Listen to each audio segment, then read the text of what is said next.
ગત તારીખ 1/1/2026 ના રોજ બોપલ પોલીસ સ્ટેશન વિસ્તારના શિલત વિસ્તારમાં એક હત્યાનો બનાવ બનેલો હતો, જેમાં ડાયલ 112 ના આધારે પોલીસને આ ઘટનાની જાણ થઈ હતી.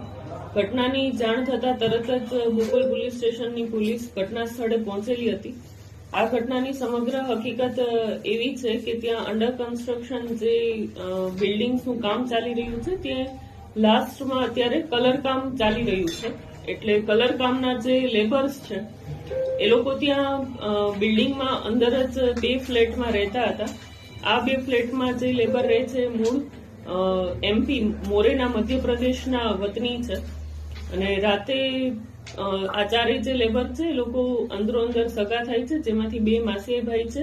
એક જે લેબર છે એના મામા છે અને એક એના કાકા થાય છે. તો આ ચારેય ત્યાં સાથે રહેતા હતા અને એ દરમિયાન રાતે જમવા બેઠા હતા. એ જમવા બેસવામાં જમવા બાબતે અંદરો અંદર રકઝક થયેલી અને તેમાં જે મરણ જનાર છે રામુ કુશવા તેની હત્યા નિપજાવેલી છે. આ સમગ્ર ઘટનામાં જે આરોપી છે વિષ્ણુ કુશવા તેનું માસી ભાઈ થાય છે, અને તેમને જમવા બાબતે અંદરો અંદર જે રકઝક થઈ તેમાં વિષ્ણુના હાથમાં ડુંગળી સુધારતી વખતે જે છરી હતી એ છરી તેણે રામુના પેટમાં મારીને તેની હત્યા નિપજાવેલી છે. આ સમગ્ર ઘટનાની જાણ તે લેબરના જે કોન્ટ્રાક્ટર છે અજયભાઈ યાદવ એમને થયેલી હતી. અજયભાઈ યાદવે ત્યારબાદ આ ઘટના અનુસંધાને બોપલ પોલીસ સ્ટેશનમાં હત્યાના ગુનાની ફરિયાદ આપેલી છે.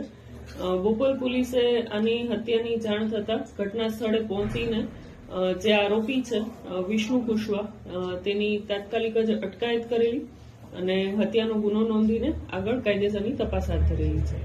જે આરોપીઓના લોકો કેટલા સમયથી અહીંયા રહેતા હતા, કામ કરતા હતા? આ જે આરોપીઓ છે એમાં જે આરોપી છે વિષ્ણુ અને એની સાથે જે રહેતા હતા એ લોકો અત્યારે આ જે અંડર કન્સ્ટ્રક્શન સાઇટ છે ત્યાં કલર કામ માટે આવેલા હતા. આ અગાઉ તે છેલ્લા આશરે 2 વર્ષથી ગુજરાતમાં અલગ અલગ મજૂરી કામ કરી રહ્યા છે. સર, ઝઘડો કઈ બાબતે થયો હતો? જમવાની કઈ બાબત એવી હતી કે જેમાં ઝઘડો?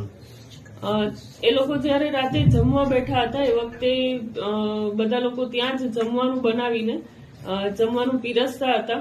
એમાં જે નોનવેજ ખાવામાં બાબત હતી કે મને 1 પીસ કેમ ઓછો આપ્યો છે એમ કરીને અંદરો અંદર ઝઘડો થયેલો હતો, અને આ ઝઘડાના અનુસંધાને જે વિષ્ણુ છે એને જે મરણ જનાર છે રામુ કુશવા તેને આ ઝઘડામાં ગાળો બોલવાની શરૂ કરેલી હતી, જેથી વિષ્ણુ જે છે એ ઉશ્કેરાઈ ગયેલો અને એના હાથમાં જે છરી હતી તે એને રામુના પેટમાં મારી દીધી હતી.